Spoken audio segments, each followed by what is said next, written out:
Thank you, everybody, for joining us back here at Nubeva's channel. Once again, here in 2023, we're sitting here again with Randy, the Chief Executive Officer of the company. And Randy, we have some shareholder questions here that we want to answer. But first off, how are you holding up, good sir? Better. Besides my eye, everything else was going on, and my eye surgery went quite well. So, knock on wood. I hope it results in good things in a few months, but we'll see when we get there. Here's the hoping. I will say I do dig the sunglasses, though, for sure. Well, they're not, but sure.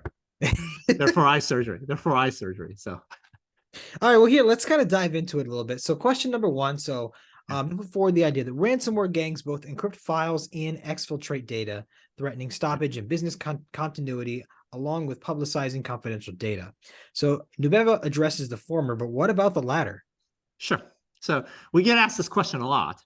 The reality, now that we've been in several different large, very high profile cases, the reality is when an insurance carrier and their lawyers go approach a customer that has been ransomed, what they share is the fact that all the exfiltrated data sooner or later will be made public.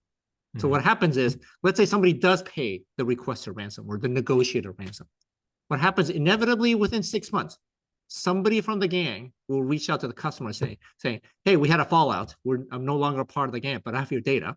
And instead of $5 million, given that last time you paid $5 million, but I didn't get a piece of it, I'll just take 500,000. And this goes on and on and on forever. I mean, the amount decreases a little bit at a time, decreases a little bit. Not always, the example I gave was 1-0, not always the case, but it'll just keep going on and on and on to the point where insurance carriers and lawyers will advise the customer, don't pay it for the exfiltration. Sooner or later, it's got to be released anyway. So deal with it in some way or another.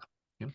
The reality is all the money that goes in from insurance is to pay off business continuity issues.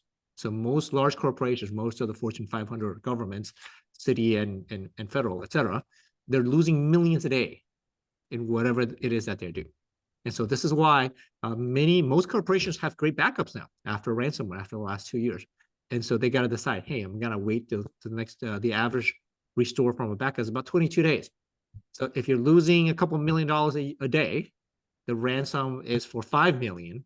Well, it really doesn't make any sense to be waiting 22 days to restore from backup, unless you just really do not want to pay the ransom, right? So that wouldn't be a financial decision making. But the exfiltration, there's always exceptions to the rule, obviously. If the data that you really do not want leaked because of whatever reason gets leaked, then there's a price for it. But the reality is the advice from all carriers and all law firms advising on this in IRs is the fact that the exfiltrated data sooner or later will get out. And if it doesn't get out, it was never going to get out. Yeah, fair enough. Good point. It's kind of like Pandora's box. Once it's out there, you're not. It's out there. It's out. Exactly. That's exactly fair enough. Well, thank you. So here, moving on to question two. So what is the profile of a Nubeva customer, and do they tend to be smaller customers that don't run an EDR and don't have insurance, or large Fortune 500?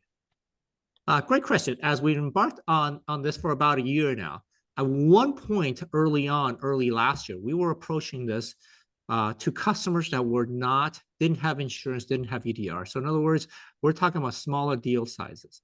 And that was going reasonably well. And the reason we were doing that is because we weren't making inroads with insurance, as I described in a couple of the other interviews before. But now that we've made inroads with insurance in all the Fortune 500 largest corporations in the world, all have cyber insurance. All the deals that we're closing now are on the larger side. Everybody that has an EDR running multiple different types of cybersecurity products, and they're fantastic when run properly and configured and everything's up to date. They are quite good at stopping ransomware. But ultimately, corporations and governments still get ransomed, obviously, as you see from press releases, and that's where we come. So to answer your question, most of the customers that we're dealing with now are large, are Fortune 500 size companies. Yeah, it does make a lot of sense. And as you said, that it kind of started one direction and moved the other throughout the evolution of this, correct? Right, exactly. All right. So the last question here is, in early 2022, there were investors that claimed that Nubeva's technology would be short-lived and that threat actors would quickly learn how Nubeva's sensors function and defeat them. And how has that worked out? You guys seem to still be here. Yes, I mentioned at the time, I don't know if that recording is still on our channel. I mentioned at the time, hey, we can prove this out. I think what I mentioned at the time was something to the effect of our technology, the way we approach it is quite different. We don't stop the ransomware. So in other words, there's no easy way to iterate against us, right? So whether we were effective against a ransomware or not, a threat actor would not know that. They would find out much later in time with some permutation of, wow, they got paid much less than they thought they would negotiate, or the negotiation was considerably higher than or harder for them than it would have been, or they simply don't get paid. But the reality is there's many situations that threat actors don't get paid, right? Data could be corrupted. Insurance could not, there could have been a loophole in insurance. The insurance, cyber insurance decided not to cover. Local governments decide this is not something they need to pay. If the threat actor is suspected to be on a threat list, that an FBI list that determines, hey, these are the countries that we do not pay, for example. There's just so many different permutations out there, and it's a complex world in that we're dealing with here in ransomware, that it's very difficult to then 6 months later, 9 months later, a threat actor thinks about this, oh, that was Nubeva because they did that. And so you can't really install a Nubeva and know whether we're getting keys or we're going to revert this at all, right? So this is we put in significant amount of work to make sure that does not happen. And at the same time, encryption, the variability of encryption is very low, right? Encryption's just been around for 40 years, and we got 3 or 4 that commonly gets used, and most of the other permutations outside of those 3 or 4 are similar permutations. It's not easy to create your own encryption.